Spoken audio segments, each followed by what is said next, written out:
So I see brand as reputation, and I see reputation as what people say about you when you're not there. So I think it starts with understanding what do you stand for, who do you stand for, why do you stand for it, what does standing for it mean, and how do you personify or express it. So I think without understanding that, if people want to learn how to really understand their brand or create a brand, they better answer those questions, and most people can't.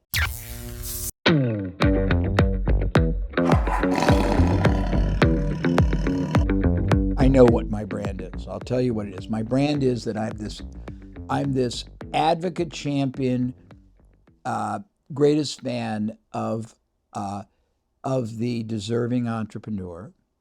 I am uh, I am enraptured with anybody who is trying to figure out how to add more value, create more contribution, make a more meaningful difference in the lives of the audience they address. I am about elevating people's stature to that of the most trusted advisor, the only viable choice they could turn to in their world. As far as my personal, I guess, what I represent, I find hidden assets, overlooked opportunities, underperforming revenue activities, underutilized relationships, under recognized resources that can be converted into windfall newfound revenue, and then I convert them into ongoing recurring income streams that last for life, and I do it with almost no investment or risk. That's what I stand for. I think a lot of people take a lot of time to try and build their brand, um, but I think you build your brand inside out. So what is the Alex Hormozi brand? Well, I mean, I would say it's aligned with the values that we have. You know, it's unimpeachable character, sincere candor. I try and be honest with as much as I possibly can. I try and do the right thing as much as I possibly can, and competitive greatness. Like within the rules, like we will play and we'll play to win. I tell everybody if you're going to start a business, before you start it, you better have an advantage. And an advantage can be many things. The best advantage is a hungry market that you can access. But if you don't have a hungry market, you better have some, it better perform better, it better be less expensive, it must have some bells and whistles, it must. But I generated billions of dollars over my career for myself, clients, and other colleagues have done it by finding out who already has a direct connection to the market you want and partnering with them. Distribution. Yeah, there's a great statement, and I use it a lot. Supposedly, somebody came up to Baron Rothschild, and they said, "I want to borrow $100,000." This is years ago when that was a lot of money. And he said, "I won't lend you a cent, but I'll give you something 100 times better. I will walk back and forth with my arm around your shoulder across the stock exchange twice, and when I'm done, you can borrow all the money you want." And so I've learned the hard way that rather than going out there and running ads trying to get noticed and trying to create credibility, if I can find many people, and I've at times, we did $250 million of seminars one time, which is pretty impressive in 2 years, and I spent 300 grand to do it because I got everybody that already had access and the trust and the credibility to entrepreneurs. Tony Robbins, Success Magazine, Entrepreneur Magazine, investment newsletters, in-flight magazines, to all partner with me, and I paid them on results. So I always try to get people who are starting a business, and I don't do a lot of startups, but I say, look, if you're going to start a business, you better be able to know what your advantage is. You better know how you're going to acquire at some cost-effective basis either the buyer or the first buyer. You better know if you're going to get leads, how you're going to convert them. You better know where you're going to make profit. The cost of acquiring that first sale is so intense, you better have some other way to monetize them. And if you want to supersede all of that, figure out who's already got that buyer that could be a partner of you, what people would buy before, during, after, and partner with them, figuring out what people buy instead and make that a fallback product. And then you have a chance of being successful. I think that having the money to make enables more branding. Right. And so I actually think that branding is a higher return on advertising over a longer time horizon. Me too.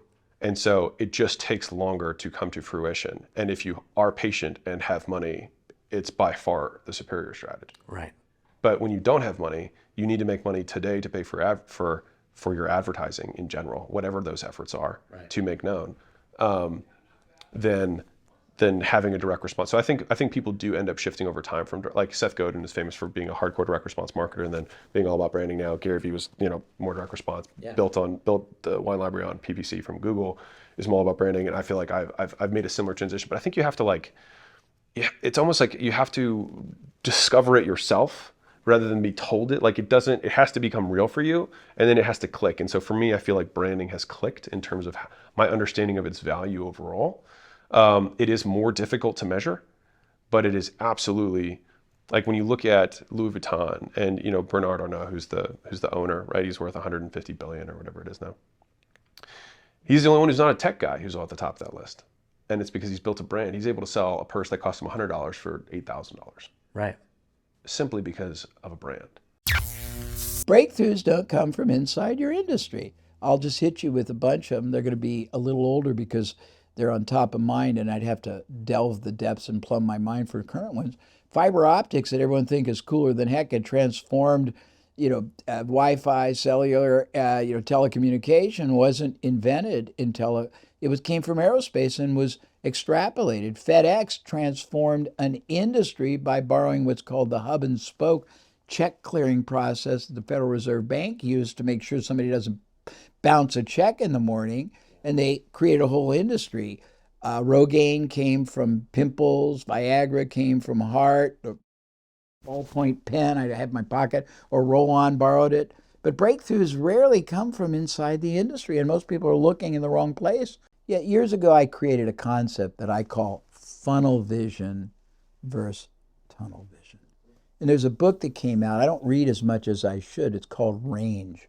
And it talks about how the people who are going to command the ownership of success today have the greatest range of understanding, of skills, of comprehension, because you can't really, everything does come back, but today is not yesterday. And if you just deal with hindsight, you're not going to be able to understand how to not just navigate, but how to commandeer and control and command the future. But the more knowledge you bring to bear, the more understanding of possibilities, the more predictable, action, reaction, cause and effect you understand, and you can really overlay to today, the more power you're going to have.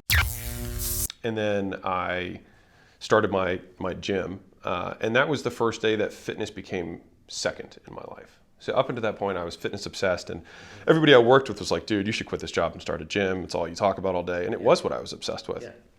And so maybe like my go-getting was really directed towards that. And I figured this was the only thing that I did know that I liked that. And so I was like, okay, I'll do more of that. Yeah. And then when I started the gym, I realized that I was doing none of that. I was starting a business, which had nothing to do with, insofar as I was selling fitness, there was a component of it, but the vast majority of my day had nothing to do with fitness whatsoever. But I did find out that I liked business more than fitness. Yeah. And that's where I think that there's been a lot of luck in my life, where, I just so happen to really enjoy the thing that happens to be rewarded by the marketplace with a lot of money. That is where I feel like there's a lot of luck that has lined up in my life, and it's in indirect ways like that. I just happen to love this. And so, and because of that, I will do it for a long period of time, for more than most people, and enjoy learning about it and talk to people in my free time and do everything I can because it's just the thing I like. Mm-hmm. And it just so happens to be rewarded monetarily. You build the gym, your repertoire. Yeah. And then you start acquiring gyms. What are you doing? No, so I opened up 4 more locations. So I had 5 total in Southern California. Was it under the umbrella of this? So I had 4 under that umbrella, and then the 5th one I did on my own. So I ended up starting the gyms on my own. 9 months in, I let 2 partners in, for lack of a better term. I sold 2/3 of the equity in my business for basically nothing.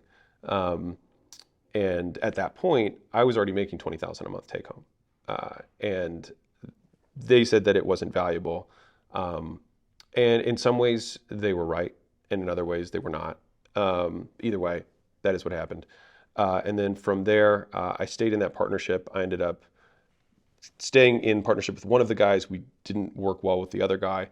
Mm-hmm. And then after that guy was no longer in the partnership, I disagreed with the other partner over time, not on a personal level. We actually got along really well. But just business strategy wise, I wanted to be a premium price leader. He wanted to be the low cost leader. And so that it was just, and so we ended up just meeting in the middle, which was a very mediocre business.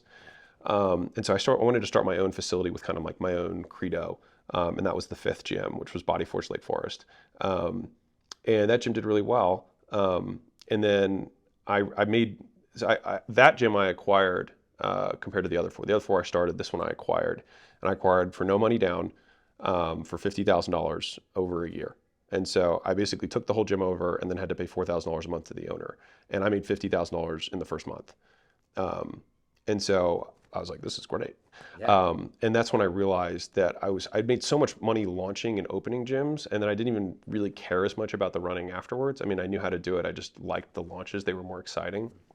And so I had this idea for a model where we'd fly around and just like launch and fill other people's gyms. And I realized today that to achieve greatness, it's a collaborative process. You don't possess enough of the ability yourself. You need people better than you. There's an adage that I heard a couple of years ago and it changed. It's hire the best and cry only once. And I believe today that the role of an entrepreneur, a leader, a manager is not ever to squeeze everything they can out of everybody. It's to grow and develop everything they can within, because most people get a fraction of the performance somebody's got the capability of doing, and they think the person may be not terribly motivated or lazy, and it's not that. On their own, they don't know how to be more productive. They don't know how to be more efficient. They don't know how to be more collaborative. They don't know how to have more trust. They don't know how to listen better. They don't know how to communicate clear. They don't know how to prioritize their time. They don't understand highest and best use. And if you don't help them, then you'll never get them to a higher place, and they'll never get you to a higher place. But I think creative collaboration is something that I was always a very great collaborator with my clients, but I never built, I have a business that is predicated totally on myself. What I do is so empirical, experientially unique that I can teach you my fundamentals, but the nuances are what make me able to do it for you, because I can tell you, okay, I know what's going to happen, probability outcome, you do this is going to happen, but maybe this, you better be hedged. And most people don't have that experience. But I would have built a totally different business had I had a greater respect for the importance of collaboration with people who had pieces of the puzzle I didn't. Yeah. So it's that idea of we is greater than me. Yes. Also, I think that more than ever, you got to play a long game, not a short one. Mm-hmm. What does that mean? Say more. Well, it means a lot. It means that you invest now, but you're playing a game. It means nobody in their right mind should sell something one time, because the cost, the effort of acquiring them is expensive, converting them is expensive, and for the same effort, if you have the right relationship, you can monetize it ethically over and over and over again. And most people don't understand that. Most people see themselves rigidly, I am a seller of one item, whereas people are buying related items before, during, after, even instead. Let's see, I see how example. Yeah, well, there's another one. Let's say you were selling let's use an example. Let's say you were selling a supplement for weight loss. Well, unless you're really a deluded optimist and you think people are just buying a supplement for weight loss, concurrently they're probably buying, they're buying portion control food. Maybe they have equipment they're buying. Maybe they have a trainer online, and when they stop with yours because they don't adhere, they're going to get another one. Well, if all you sell is your supplement, it's finite. And most people are only going to go for 3 or 4 months at most. If you sell another supplement to them after, if you sell equipment, if you sell a t-shirt that fits great, if you sell all of that, you might 10 times the profit from the investment in acquiring that buyer. And you'd be helping them more because they're going to do it anyhow. And if you're at all preeminent and you only sell product services that are higher performing, they're going to get a better outcome. Biggest mistake that I see young people or people who are young in the game making is that they want to become millionaires in 90 days. And when most times you could guarantee that you could become a millionaire in a decade.